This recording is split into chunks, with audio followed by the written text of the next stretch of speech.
Hello everyone, good morning. स्वागत है आपका हमारे यूट्यूब चैनल पे। तो आज के इस वीडियो में हम लोग बात करने जा रहे हैं पीओसी 2, मतलब कि फार्मास्यूटिकल ऑर्गेनिक केमिस्ट्री, जिसे हम बोलेंगे पीओस। ठीक है, pharmaceutical organic chemistry third semester यहाँ पे स्टार्ट कर रहे हैं बी फार्मा का। तो यहाँ पे देखिए बेंजीन, आज जो हमारा टॉपिक होने वाला है वो होने वाला है बेंजीन एंड इट्स डेरिवेटिव। ठीक है, बेंजीन एंड इट्स डेरिवेटिव क्या है, तो यहाँ पे हम लोग स्टार्ट कर रहे हैं लेक्चर 1 यूनिट 1 इसका। ठीक है, ऑर्गेनिक केमिस्ट्री का जो हमारा फार्मास्यूटिकल ऑर्गेनिक केमिस्ट्री का यूनिट 1 है। ठीक है, और लेक्चर 1 है, ये लेक्चर 1 भी है और यूनिट 1 है ऑर्गेनिक केमिस्ट्री। ठीक है, यहाँ पे देखते हैं हम लोग कि बेंजीन एंड इट्स डेरिवेटिव्स होता क्या है। सबसे पहले इसकी हम डिफिनीशन के बारे में बात करेंगे। देखिए ऑर्गेनिक कंपाउंड जो होता है, देखिए इसकी डिफिनीशन जो है वहाँ पे these are those chemicals atoms attached with other atoms and electrons most commonly used atoms and, और जैसे कि इसमें जो मोस्ट कॉमनली यूज्ड होते हैं एटम्स वो कौन कौन से, ऑक्सीजन हो गया, नाइट्रोजन हो गया, हाइड्रोजन हो गया, etc। ठीक है, ये होते हैं। ठीक है, अब यहाँ पे हम एग्जांपल्स के बारे में बात करेंगे। इसके जो है एग्जांपल देख लेते हैं। यहाँ पे देखिए CH4 हो गया, जैसे कि मेथेन हो गया। मेथेन जो होता है हमारा CH4 होता है, इसमें मतलब कि कार्बन के साथ 4 हाइड्रोजन अटैच होते हैं। ठीक है, कार्बन के साथ 4 हाइड्रोजन अटैच होते हैं जिसे हम मेथेन बोलते हैं। ठीक है, और यहाँ पे CO2, ये हमारा जो मतलब कि ऑर्गेनिक कंपाउंड में जो होता है, CO2 हो गया, मेथेन हो गया। ठीक है, और यहाँ पे कुछ ऐसे केमिकल्स को भी हम लोग ले लेते हैं, जैसे कि HCl हो गया, SCN हो गया। तो अब HCl और HCN जो है यहाँ पे, ये हमारे ऑर्गेनिक कंपाउंड नहीं है, इसको इसमें नहीं ऐड करना है। ठीक है, ये नहीं होते हैं। अब इसके स्ट्रक्चर के बारे में बात करेंगे। CH4 जो होता है हमारा, इसका स्ट्रक्चर फार्मूला जो होता है वो क्या होता है। देखिए यहाँ पे CH4 जो होता है, इसका स्ट्रक्चर जो होता है मतलब कि इसमें 4 हाइड्रोजन बॉन्ड अटैच होते हैं, 4 हाइड्रोजन अटैच होते हैं। ठीक है, C हो गया, C के चारों तरफ से हमारे मतलब कि कार्बन में 4 हाइड्रोजन अटैच होते हैं, ये हमारा स्ट्रक्चर हो गया इसका। और CO2 जो होता है हमारा, C डबल बॉन्ड O, ये हमारा होता है CO2। मतलब कि यहाँ पे हमारा जो इसके ऑर्गेनिक कंपाउंड है, मतलब कि इसका जो फार्मूला, स्ट्रक्चर फार्मूला होता है सी डबल बॉन्ड O होता है। ठीक है, ऑर्गेनिक कंपाउंड में हम बात करेंगे, जैसे कि ऑर्गेनिक कंपाउंड हमारे दो होते हैं, एलिफैटिक और एरोमेटिक। अब एलिफैटिक क्या होता है, एरोमेटिक क्या होता है, इसकी बात करेंगे। तो एलिफैटिक में जो होता है नॉन साइक्लिक कार्बन, यहाँ पे देख सकते हैं आप, नॉन साइक्लिक और साइक्लिक होते हैं। ठीक है, एलिफैटिक में नॉन साइक्लिक और साइक्लिक होते हैं। और एरोमेटिक कंपाउंड में जो होते हैं हमारे these compound which follow हकल rule जो होता है हमारा, उसको ये हमारा एरोमेटिक कंपाउंड जो होते हैं वो फॉलो करते हैं। हकल रूल में ये हमारा आता है बेंजीन।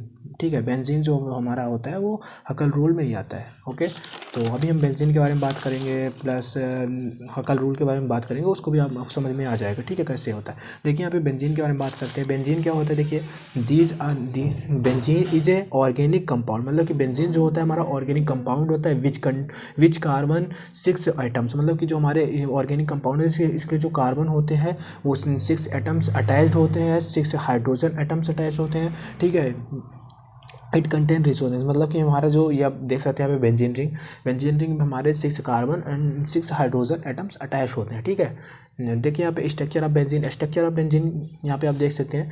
ठीक है, अब इसके ये कितने टाइप्स के होते हैं, देखिए यहाँ पे कैट्यूल स्ट्रक्चर होता है, केमिकल स्ट्रक्चर होता है, रिजोनेंस स्ट्रक्चर होता है। वो कैसे होता है वो भी मैं आपको बताऊंगा आगे। ठीक है, स्ट्रक्चर आपको दिखाता हूँ। देखिए कैट्यूल स्ट्रक्चर जो होता है वो आप यहाँ पे देख सकते हैं कि हमारा कैट्यूल स्ट्रक्चर इस तरीके से होता है। ठीक है, benzene is a cyclic compound, first carbon connect with 6 carbon, मतलब कि इसमें जो हमारा बेंजीन साइक्लिक कंपाउंड होता है उसमें फर्स्ट कार्बन जो होता है उससे हमारे 6 कार्बन अटैच्ड होते हैं। ठीक है, कनेक्ट होते हैं, समझे। सो benzene is 6 carbon compound and is follow हकल rule, मतलब कि जो हमारा बेंजीन रिंग होता है वो उसमें 6 कार्बन होता है, वो फॉलो करता है हमारा हकल रूल को। ठीक है, इट इज़ एरोमेटिक, यह जो हमारा बेंजीन रिंग होता है एरोमेटिक होता है। ओके, यहाँ पे फिर बात करेंगे हम इसके केमिकल स्ट्रक्चर के बारे में। केमिकल स्ट्रक्चर जो होता है यहाँ पे आप देख सकते हो, इसको केमिकल फॉर्मूला में जब इसको तोड़ते हैं तो इस तरीके से ये हमारा होता है। यहाँ पे आप देख सकते हैं स्ट्रक्चर। बाकी यहाँ पे इसका जो मोलिकुलर फार्मूला होता है C6H6 होता है। ठीक है, मॉलिक्यूल जो हमारा बेंजीन रिंग का मॉलिकुलर फार्मूला होता है वो होता है C6H6। ओके, और मॉलिकुलर वेट जो होता है हमारा 78 होता है। ठीक है, इट कंटेन डबल बॉन्ड जिसे हम पाई बॉन्ड से बोलते हैं, और सिंगल बॉन्ड जिसे हम सिग्मा बॉन्ड बोलते हैं। ठीक है, ध्यान रखना पाई बॉन्ड का हमारा सिंबल ये है। ठीक है, और सिग्मा बॉन्ड हमारा ये है, पाई बॉन्ड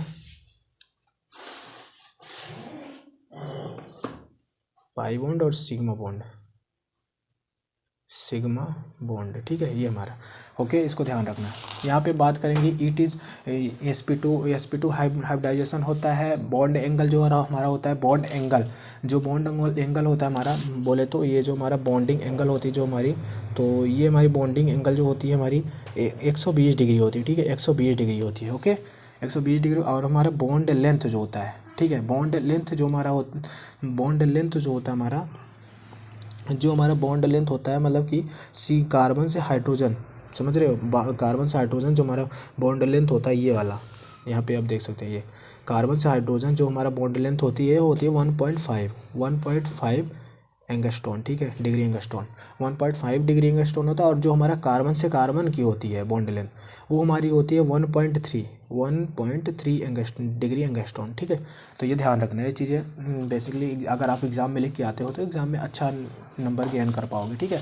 फिर हम बात करेंगे यहाँ पे रिजोनेंस स्ट्रक्चर। रिजोनेंस स्ट्रक्चर क्या होता है? रिजोनेंस स्ट्रक्चर जो होता है, देखिए यहाँ पे आप बेंजीन रिंग जो होता है हमारा, वो वन कार्बन से 6 कार्बन अटैच्ड होता है, जो यहाँ से चलता है। ये हमारा जो डबल बॉन्ड है वो हमारा चेंज होता रहता है, ये यहाँ पे नहीं है, ठीक है। तो यहाँ से फिर ऐसे चलता रहता है, ये आप सर्कल घूमता रहता है धीरे, जब यहाँ पे आप जाएगा रेजोनेंस में थर्ड में, तो इसी तरीके से घूमता रहेगा। फिर हमारा थर्ड में आपको जब ये स्ट्रक्चर भी आपको देखने को मिल जाता होगा सर्कल करके, ठीक है। आप बेंजीन रिंग में देखेंगे तो ऐसे भी दिखता है, यही होता है हमारा रेजोनेंस हाइब्रिड स्ट्रक्चर, ठीक है, समझिए। फिर हम बात करेंगे continuously delocalisation of 5 bond so resonance hybrid structure, ठीक है, ये हमारा हाइब्रिड स्ट्रक्चर हो गया। हकल रूल के बारे में बात करेंगे। सो चेक द एरोमेटिक, मतलब कि this rule compound should be cyclic. जो हमारा हकल रूल होता है, कंपाउंड शुड बी साइक्लिक होता है, compound should be is conjugated resonance, ठीक है। तो यहाँ पे हम बात करेंगे, देखिए साइक्लिक रेजोनेंस हमारा जो यहाँ पे होता है बेंजीन। और हकल रूल के बारे में मैं आपको एक लेक्चर लाऊंगा जिसमें सारा कुछ डिटेल में बताऊंगा, समझिए, इसके बारे में सारा कुछ डिटेल में बताऊंगा, आपको समझ में आ जाएगा अच्छे तरीके से। बाकी वीडियो पसंद आई हो गाइस तो वीडियो को लाइक कर देना और चैनल को सब्सक्राइब ज़रूर कर लेना, क्योंकि हमारे इस चैनल पर आपको फार्मेसी से रिलेटेड सारे वीडियोज़ मिलेंगे। बी फार्मा अगर आप कर रहे हो तो आपके लिए हमारा चैनल है, इसको सब्सक्राइब कर लें। मिलते हैं नेक्स्ट वीडियो में नए टॉपिक के साथ। Thank you.